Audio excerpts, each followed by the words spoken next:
Hello all. So while I'm doing my traveling at the moment, I'm doing a lot of work in conversion rate optimization.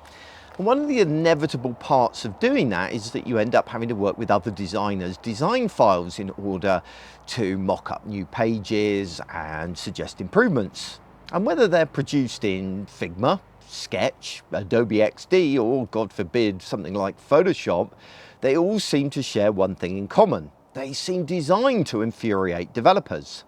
These files are riddled with inconsistencies in everything from their use of color to typography and of course margins. Then there are the inevitable layout issues, layouts that are unnecessarily complicated to create.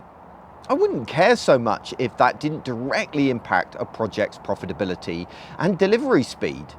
But I've had more than one project recently held up because developers have to pick through convoluted code to create and accommodate the designer's whims.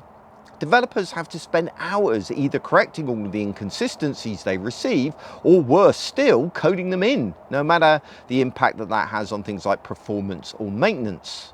Look, I can forgive missing elements in a design file. For example, I've no problem if the designer hasn't mocked up every button state or responsive size. These are things that are often easier to fix in the browser themselves than it is to do in something like Figma.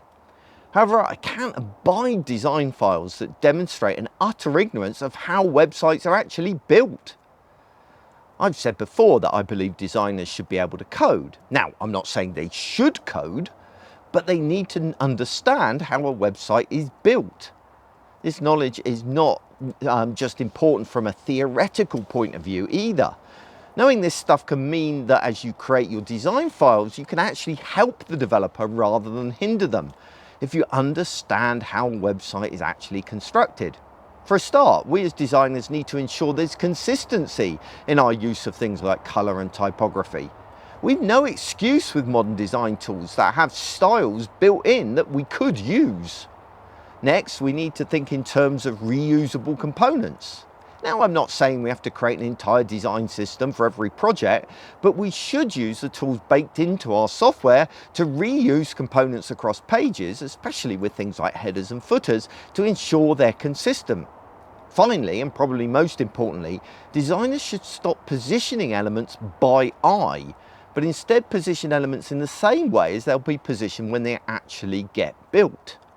Although absolute positioning is possible in code, it's rarely a good idea, especially on a responsive website. Instead, elements are positioned through using a grid, which is made up of multiple containers. Each container has its own padding, a margin, and rules in terms of how it behaves and how elements within it should behave. And this is known as the box model in CSS. Containers can be nested to create complex layouts, and elements can be positioned within this grid, not arbitrarily based on whatever looks right to the designer. And again, modern design tools like Figma, like Sketch, like XD encourages layout this way. But most designers choose to ignore it. For example, Figma allows you to build entire pages using something called auto layout that mimics how developers code a page. If only designers use these features rather than just dropping elements randomly on a page, it's going to save so much time and money in development. In short, designers need to design like developers. We must use modern design package tools to create designs that are easy for developers to build. The problem is that to do that, designers have to learn new approaches, to think differently about how they go about creating pages. And it's easier just to do what we've always done and let the developer sort out the mess. And I understand that. If you've been designing for as long as I have, you do easily get stuck in your ways. However, it's a dangerous road because younger designers who learn these features in the modern design tools will come along and they'll help projects be delivered faster and more effectively. And you'll quickly end up being left behind. Now, I would say that I'm kind of sorry that I'm criticizing you over how you approach design, but to be honest, I'm not that sorry, and I am criticizing. The idea that a designer doesn't understand the basics of how a web page is built and structured just blows my mind. It's like calling yourself a painter but having never picked up a brush. You have to know the medium you're designing in, and in our case, that medium is code.